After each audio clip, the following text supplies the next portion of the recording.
Hello everyone, I am G. Ravikrishna Swami. I am here to teach Material Science and Metallurgy subject.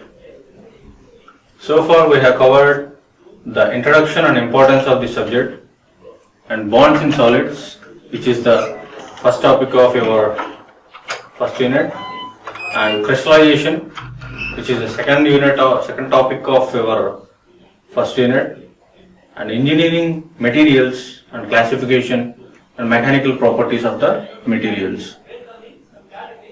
This is a summary of previous presentations, what we have covered so far. Introduction we have covered, bonds in solids we have covered, crystallization of metals we have covered, and engineering materials and classification and mechanical properties we detail discussed. Today's presentation is about alloys. Metal alloys. What is alloy? What is alloy? Metal alloys. There are two terms are there. One is metal, another is alloy. Metal and alloy. What is metal and what is alloy? Metals, you know, in your daily life, in every day you are touching many metals, aluminum, magnesium, stainless steel, and many metals you are touching. Alloys. This term you might hear now only. But this is very important. Alloy is very important. Why? Because all the metals what you are touching every day, all are alloys only. All are metal alloys only. Why? Because they are not in its pure form. Suppose if you are touching a stainless steel container, a vessel, to boil water for bathing purpose. The stainless steel container is not only pure stainless steel, it is a mixture of many metals like iron, steel, carbon are there. So some mixture of metals will be there. Why these alloys are very important? Let us see. Firstly, let us see what is alloying. Okay? Alloying a metal is done by combining it with one or more other metals. Alloying a metal means alloying a metal is done by combining with one or more other metals. Alloy itself, combination of one or more metal, combination of two or more metals. Okay, fine. Or non-metals. Or non-metals that often improve its properties. For what purpose we are alloying? We are combining two materials for improving properties.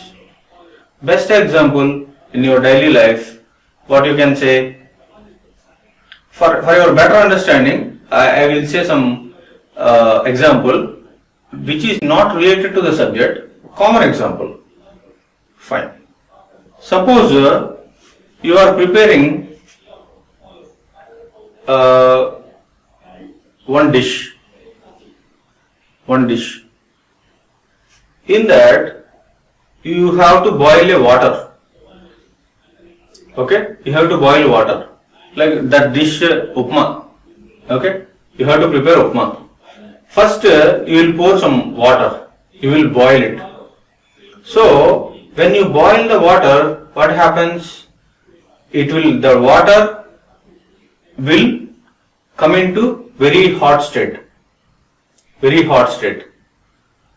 So when the water is very hot, you will start adding the grains, that flour grains you add. So when you are adding that flour grains into the water, what will happen? That water and flour grains will combine, and the flour grains, which are little solid crystals, when you add into the water, those will melt and mix with the water. For your taste purpose, you are adding salt.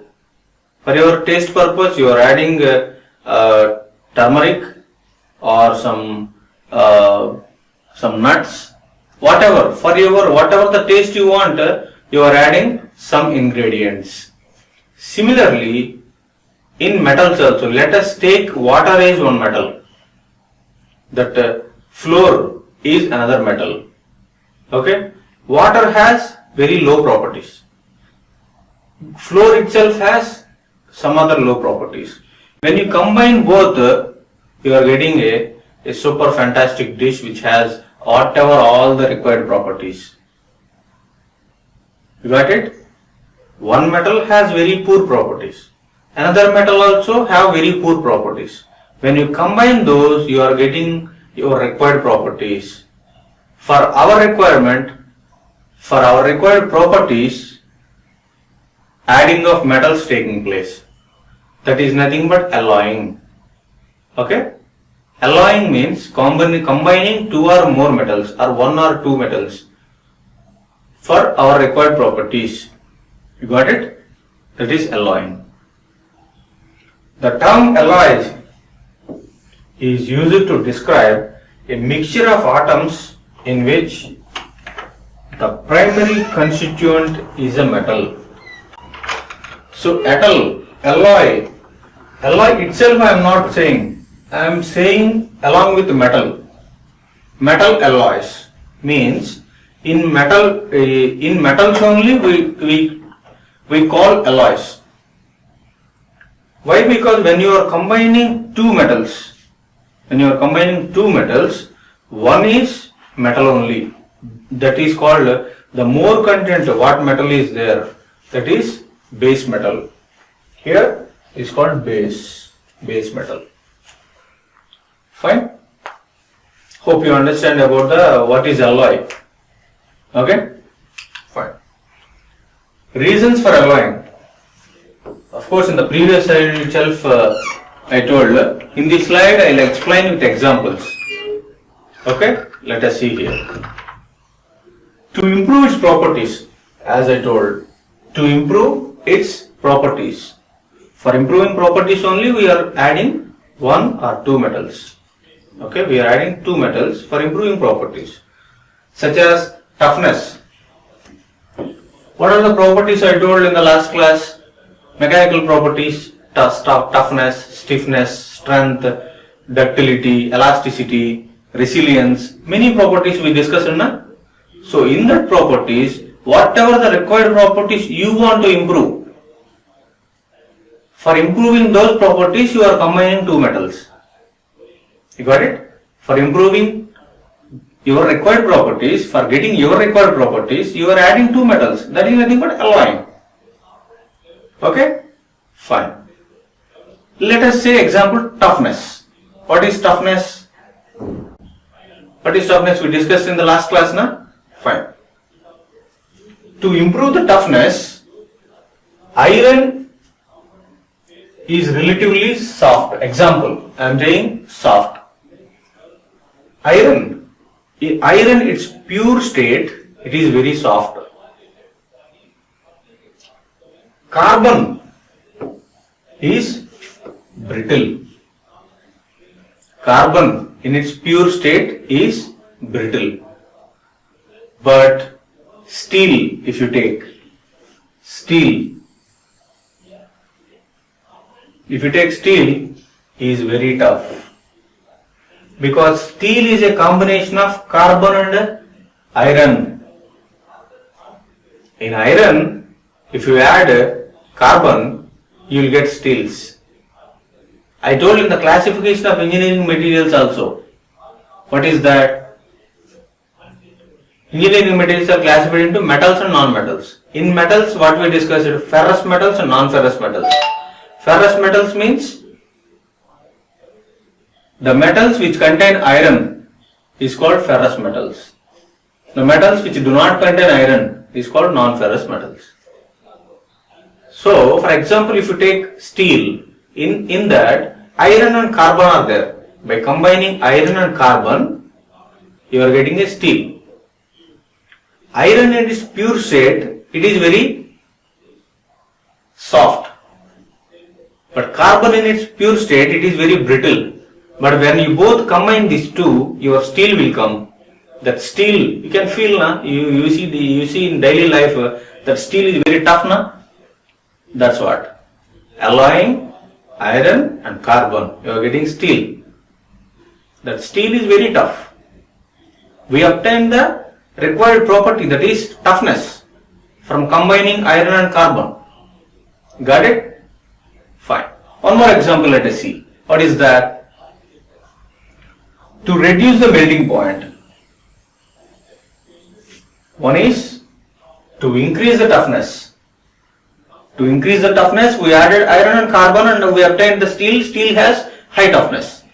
But here, to reduce the melting point, not only improving always, to reduce the properties also, we need to alloy. You got it? We need to alloy, we need to combine two metals. Suppose one metal have high hardness. To decrease that hardness, we may add some soft material. Fine? Simply to get our required properties, we are combining two metals. Fine. To reduce the melting point, you know na, every metal has its own melting point. To reduce the melting point, example if you take, lead melts at 327 degrees centigrade. Lead is a material, na? Lead melts at 327 degrees centigrade. Whereas tin is also another material. Tin melts at 232 degrees centigrade. But solder melts at approximately 183 degrees centigrade. Solder you see na, in electrical shops, one solder rod is there. Solder rod, one wire will be there. That is a combination of lead and tin. One white color, foil color wire is there. One electrode will be there. When you touch that, with the supply of current, that wire will melt. So that it come into the molten state. That itself is solder material. That solder material is combination of lead and tin.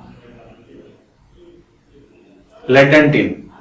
Lead has, how much is the boiling point? I mean, lead when it melts, at what temperature? At 327 degrees centigrade. Little bit higher, na? Fine. Whereas tin melts at 232 degrees centigrade. It is also a bit higher. But combining these two, solder material, when it is melting, at what temperature it is melting? 183 only. For decreasing the melting point, we combine the lead and tin. We prepared a solder.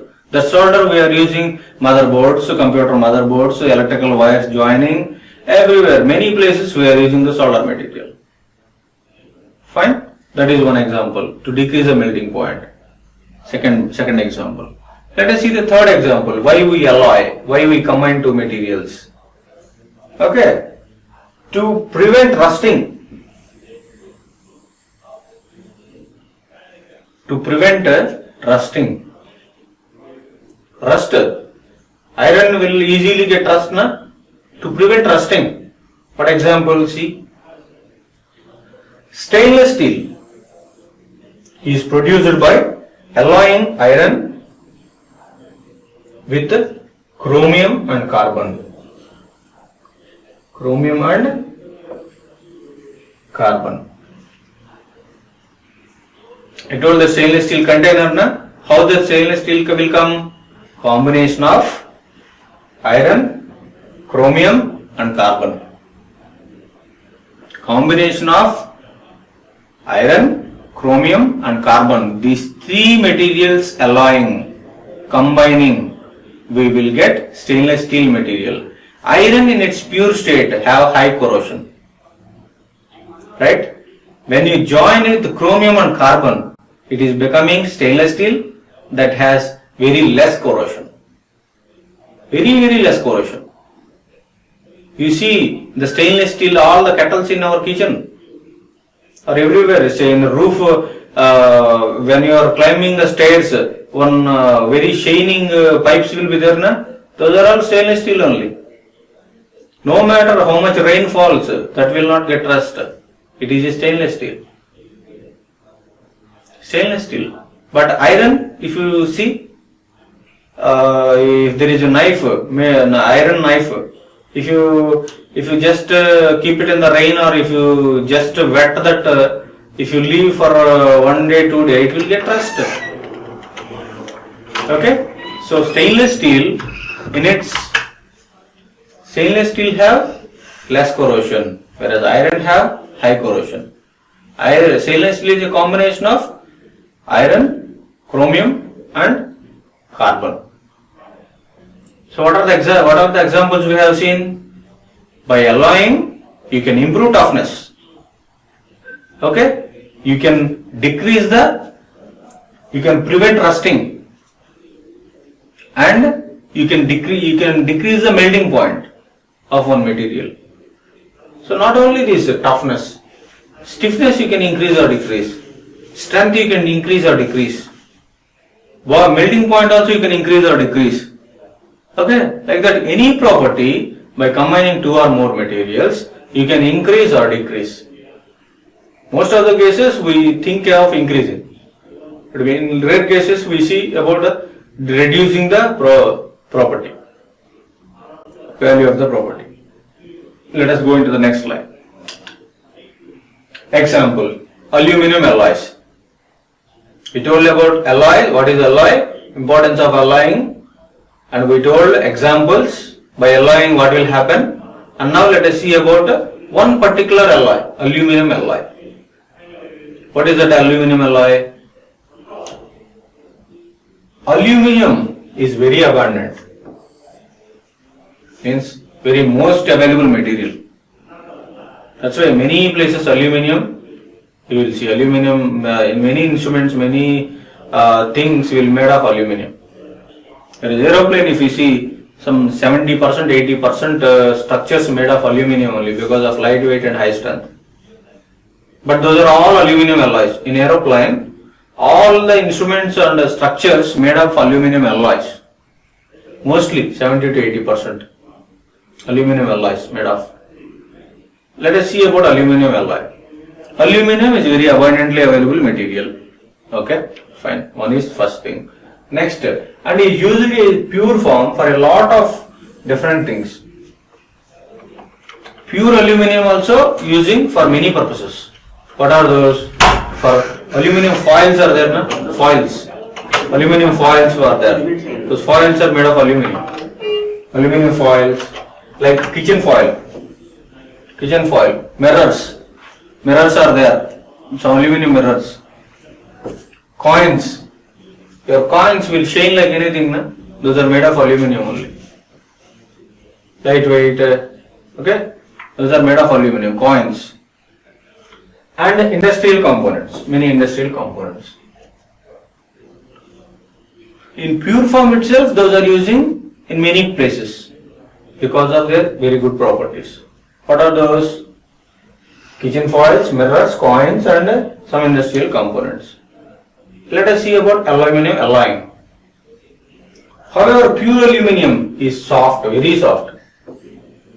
It is pure aluminum is very soft. You can see in the foil that you can bond like anything. No? Very soft. And lacks strength. When it is soft, of course it has very less strength. No? Very less strength it has. But alloyed with small amount of copper, magnesium, silicon, and manganese and other elements. If aluminum alloyed with copper, magnesium, silicon, manganese and other elements, gives its very useful properties. You can improve properties like anything. And one more thing, one more important point I would like to tell, that is if you take particular metal that can alloy with some materials only, it cannot alloy with all the materials. Okay, whereas aluminum, if you take here, aluminum can alloy with only copper, magnesium, silicon, manganese and other some elements. Very few. That also very important point. One metal can alloy with very few, some metals only. Okay, that is also a very important point. Aluminum can alloy with what metals? Magnesium can alloy with what metals? Iron can alloy with what metals? Okay, tin, lead can alloy with what metals? So what metals can mix into what metals? Knowing is very important. Okay, here aluminum can alloy with this copper, magnesium, silicon, manganese. Example of aluminum alloys, they are like alloy wheel, car alloy wheels are made of aluminum alloys. Maybe because alloy wheels always rainy season, mud, dust, everything will fall on the alloy. Na? It cannot get rust. It do not get rust. Aluminum corrosion resistance material. Fine. In tools also they will use aluminum. And in vehicles, cycle, motorbikes, automobiles, cars, aeroplanes, many places aluminum alloys are using. Okay, that's about aluminum alloys. Hope you understand what is the importance. Fine. Classification of alloys. How these alloys are classified? Like one more important point, aluminum alloys, like that, magnesium alloys, okay, aluminum, magnesium, iron, cobalt, nickel, many metal alloys. Just one example I told, okay, fine. This is about just briefing. During the different topics, we discuss many material properties and many important things. Fine. Aluminum alloys. Classification of alloys. These alloys are categorized into three types. One is substitutional alloys. Substitutional alloys. Second is interstitial alloys. Substitutional alloys, interstitial alloys. And third is solid solution alloys. Three types. One is substitutional alloys, second is interstitial alloys, third is solid solution alloys. Let us see what are those. Substitutional alloys. What is substitutional alloys? I told, if you take one material, metal, it is obviously metal means it is in solid form. Solid means combination of many crystal forms. In that crystal forms, what are those? Crystal lattice are there, unit cell concept is there, body centered cubic and face centered cubic, hexagonal crystal HCP are there. Fine. So many that crystallization concept all you have to recall. Usually in our crystallization or in any metal, we think crystals or atoms are, we have to imagine atoms are like solid round spheres. We have to imagine atoms in a metal or round spheres, as you can see here. All are round spheres.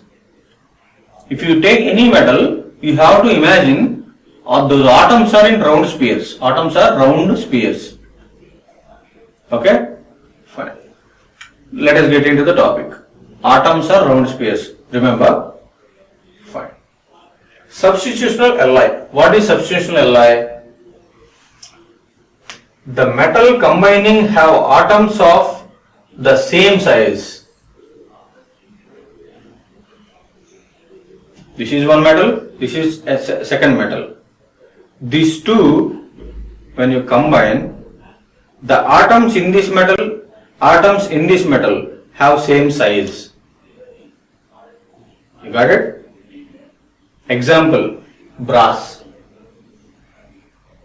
Brass is a substitutional alloy. If you take a crystallization of brass, crystal forms of brass is substitutional alloy. See here, all atoms, copper atoms and zinc. Brass is a combination of copper and zinc. On copper metal, copper atoms and zinc atoms of same size. So you can call that as substitutional alloy. Substitutional alloy. Okay, you can see here copper atoms, all grey color spheres, solid spheres are copper atoms, whereas pink color, whereas other pink color are zinc atoms. Both are in same size, na? So you can call combination of copper and zinc is brass. Brass is a substitutional alloy. One more example you can see here, substitutional alloy, grey color and yellow color atoms. They both are in same size. So it is a substitutional alloy. Whereas here carbon steel, an interstitial alloy.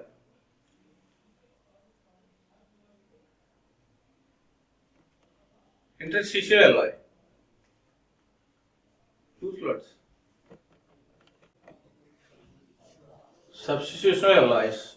What is substitutional alloys?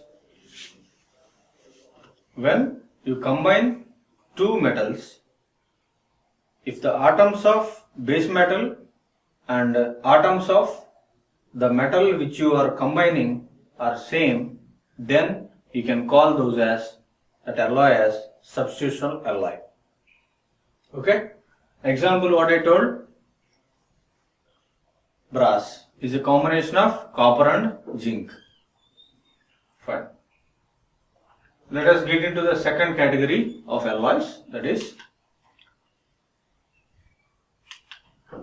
interstitial alloy. Interstitial alloys. What are interstitial alloys? One of the alloying element combining has atoms of small size. Simply here, one metal has atoms of particular size.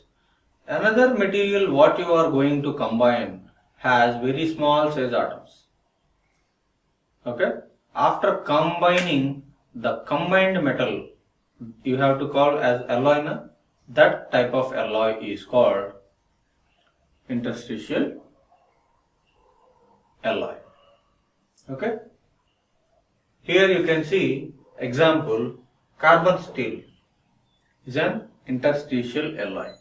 There carbon and iron, carbon are there. Iron particles have high shape. Atom size of the iron is very big, whereas carbon atom is very small. But when you combine these two, the gaps between the iron atoms can be filled with carbon atoms, so that the strength of the iron will increase. Strength of the steel will increase. Steel is a combination of iron and carbon. So the strength of the steel is increasing by combination of iron and carbon. Carbon atoms are very less, iron atoms are very big. You can see in the diagram. These are iron atoms, whereas black ones are carbon atoms. Okay, it's simply stacking of atoms in a metal is like how you see the arrangement of fruits in fruit market. How they stack all the fruits, all apples together. How they stack? They may stack in one fashion. Like what is that? Like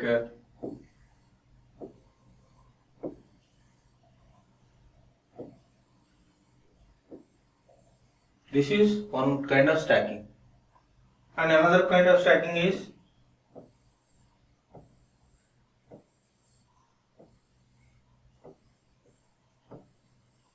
this is another kind of stacking. Okay. In this case, the gap between atom and atom is very small here. Gap between atom and atom is very small. But here in this case, gap between atom and atom is very more. So voids will form. Strength of the material will decrease. So therefore, if this one is iron, if this gap can be filled with carbon, then the combined material is steel. Combined material is steel. So this packing is giving your carbon steel. It is interstitial alloy. Okay. Example. Steel is an example. Steel is an example. Steel is the example for interstitial alloy and solid solution alloy also. Interstitial alloy as well as solid solution alloy. Next.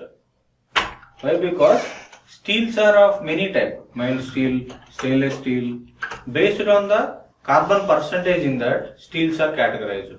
That we will come across in the future. Based on the percentage of carbon, steels are categorized. Okay. If carbon content is somewhat up to some percentage, one type of steel. If it is more percentage, another type of steel. We will tell in the future. Okay. This is one type of steel. This type of steel is an example for interstitial alloy, which is a combination of carbon and iron. Okay. Here in this diagram you can see steel. These are steel rolls. Steel rolls. Okay. Next, solid solution alloys. Many metals are solid solution alloys only. In the name itself it is there, solid solution. Means one metal and another metal if you are combining, when you are making an alloy material. When you are making alloy material, when you are combining two materials, okay, when you bring the both into molten state, when both will mix like anything, after mixing you cannot separate those. Like suppose if you take water, if you add salt in it, can you separate salt from the water? It's impossible. It's not possible. Because after mixing salt into water, what happened? You see the salt water is separated, but you cannot identify the difference between normal water and salt water. Similarly, when you combine some kind of materials, those two will join like, you cannot identify what is the base material and what is the added material. So such type of material come under solid solution alloys. Okay, let us see here. When metal combine, they sometimes become completely soluble in each other. When metals combine, they sometimes completely soluble in each other. What I explained, completely soluble in each other. Metals which combine in this way are said to be solid solutions. Okay? When this type of alloy solidifies, When this once you melt both the metals, after combining you have to solidify that material. Once it is solidified, only your metal will come. So during solidification, after solidification, the crystals, atoms, if you try to observe with the microscope, you cannot identify what is the base material and what is the added material. Both appear same. In solid solution alloys, after combining, even if you see with the microscope, you cannot identify what is the base material and what is the added material. So in such manner, both metals will combine. That's what it is saying. When this type of alloy solidifies, only one type of crystal is formed. Only one type of crystal is formed. Means base material has one type of crystal nature. Adding material has another type of crystal nature. When you are combining both, after solidifying, if you try to identify the crystal structure, that crystal structure appears same for all throughout the metal. That's what it means. Solid solution alloys have similar properties to pure metals. Solid solution alloys have similar properties to pure metal. Base metal, adding material. After you combine also, properties before adding and after adding are similar, but have greater strength. Strength you can increase, but properties remain same. Okay? Fine. They also have poorer electrical or thermal conductivity. The solid solution alloys have very poor electrical and thermal conductivity.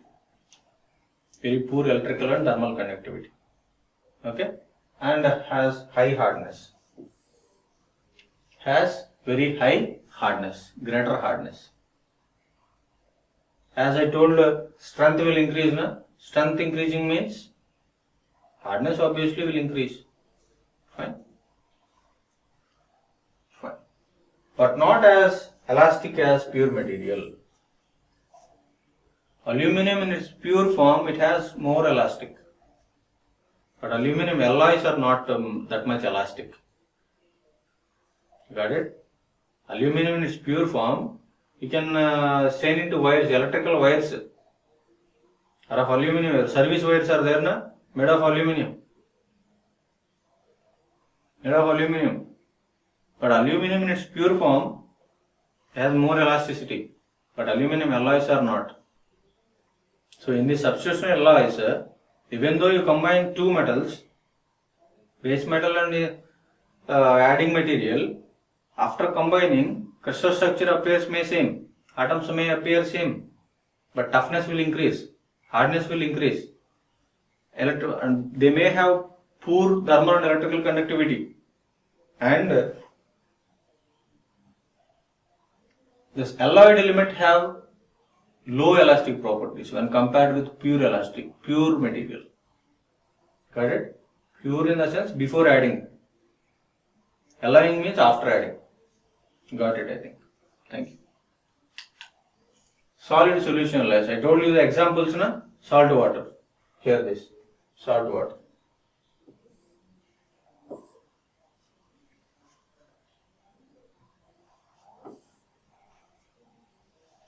Salt water. Water, salt. After you cannot identify the difference. If you see the microscope also. That much salt crystals are combining with the water H2O. Okay? One more example, if you see, here also steel I told. Carbon in iron. After it's combined, after carbon particles combined into steel, you cannot identify the difference because carbon atoms are very small and minute. Okay, these steels are different. Whereas carbon percentage is very less. If carbon percentage is very less, these steels are different.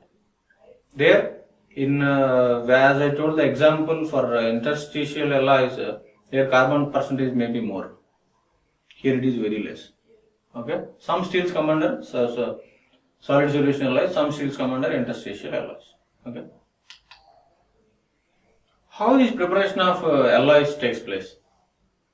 How this preparation takes place? As I told, the best example, the common example, and maybe funny, water adding some upma flour. After that, you prepare a very tasty upma. So similar way, one material you have to bring into molten state, another material you have to bring into molten state. Both you have to add, and you have to stir. Or you have to pour in some mold. You have to pour in some box or some mold cavity, so that you will get a final material. Here you can see in a diagrammatic way how this alloys preparation takes place. See here, lead. Example, lead. I told solder material how we prepare. Lead and tin is equal to solder, na? Lead plus tin. This is a lead material, which is a stone. Tin material, which is in the powder form. Okay. Both combination, you will get a solder material. Soldering material. So lead you have to melt. It will come into liquid state. Tin you have to melt. It also come into liquid state. Both you have to mix. Both you have to join. When you mixing these two, you will prepare solder. Where you will mix these, you have to melt these in a furnace. You have to melt these in a furnace. Furnace means it's simply like in workshops, there is a big box will be there. Inside that all the sticks or burning material will be there. You have to burn that with a molding tool or some kettles. You have to pour the base material and adding material inside that. You have to put it in a furnace. Okay, that furnace, in the furnace at high elevated temperatures, if you apply that in the kettle, both the base material and added material will mix. Here you can see red hot.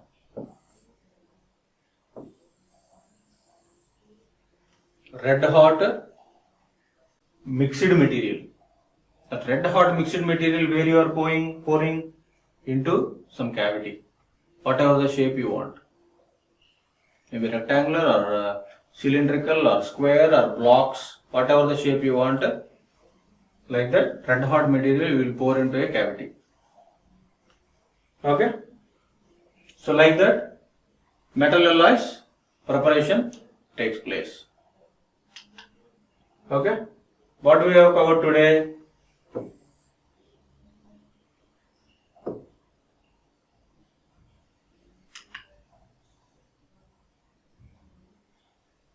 What we have covered today?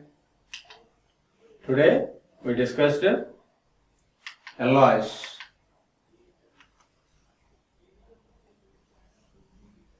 What is metal alloy? Some examples. What type of properties you can improve? How many what are the classification of alloys? Substitution alloy, interstitial alloy, and the solid solution alloys, and how the alloys preparation takes place. By alloying, what properties you can improve? Example, we told aluminum alloys. Aluminum alloys, what type of products manufacturing may take place. These are all classification and examples, and all we have covered. Thank you.